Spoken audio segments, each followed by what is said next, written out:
probe has two key deadlines coming up. One we know, one is secret. First, 4 Trump aides who were hit with subpoenas have a deadline of this Thursday to comply. That includes Bannon and the former chief of staff. Lawmakers are saying that if those don't comply, then the committee will use this criminal referral process to get the DOJ to open a probe, which could lead to potentially indictment.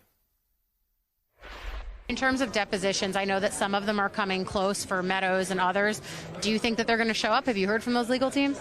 Well, the only thing I can say is the committee will probably, to those who don't agree to come in voluntarily, will do criminal referrals and let that process work out.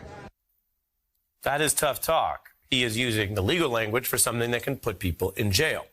Then there's a big deadline. Politico reports that the deadline for Trump to ask Biden to shield his records is expected to arrive midweek. The exact timing, though, shrouded in secrecy. I'm joined by former federal prosecutor Barbara McQuade.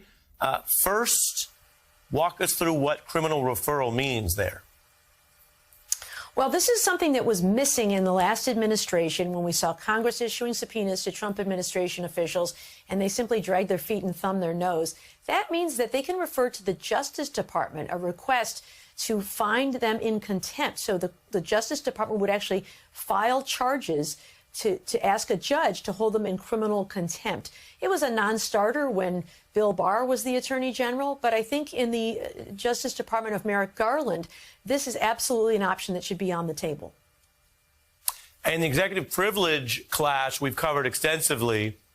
Now it's up to Trump to actually do something he probably doesn't even emotionally want to do based on his public statements, which is ask for the person who has power, President Biden, to use that privilege on his behalf. Where do you see that going? Yeah, I think this is where we're going to see some real activity, because one of the things that we could see is a positive assertion of executive privilege here.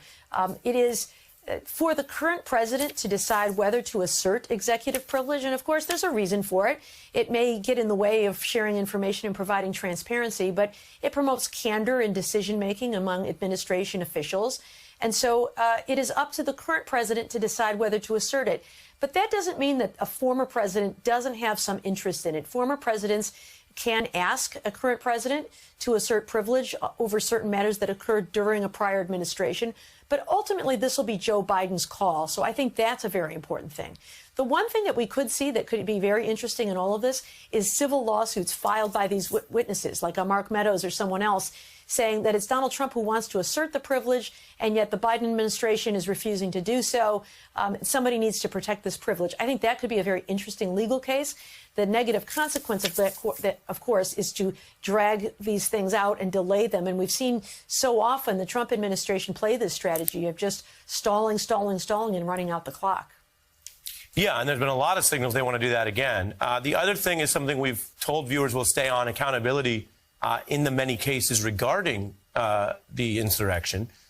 Here's a headline that's interesting of a judge who basically was saying there have to be consequences, and saying attempted violent overthrow of the government requires serious sanction. The judge going farther than the DOJ and dealing with one of the defendant protesters. I'm curious what you thought of that. Yeah, I think this is something we could see again. You know, when you're at the Justice Department, you have to think about managing not only this case, but the 600 or so cases that they're managing. I think there's probably some effort to take consistent positions throughout those cases, and also just some simple docket management. If every one of those cases goes to trial, they won't be able to do it. And so finding ways to give people incentives to plead guilty, and maybe even going a little light. You know, Ari, if you've ever been pulled over for speeding, not that I'm sure you ever do, but you may have found that an officer might write the ticket for, even though you're going 10 under, they'll write the ticket for 5 under. And that is in a hope that you'll plead guilty and say, all right, you got me. I was going 5 under. Because if everybody who's going 10 over contests their ticket and goes to trial, the system falls apart. So I think sometimes judges do have an important role to play there in pushing back, because prosecutors have a number of factors to think about. And it's usually up to the judge to decide what the sentence ought to be. Yeah, you make an important point that goes to how this works. Some of the first cases we're hearing about, by definition, are the ones that reached an agreement. They may not be representative of the holdouts of the next 300. And yet I've seen some really strong criticism that they look lenient. So it's an interesting thing to think through. Barbara McQuade, thank you as always.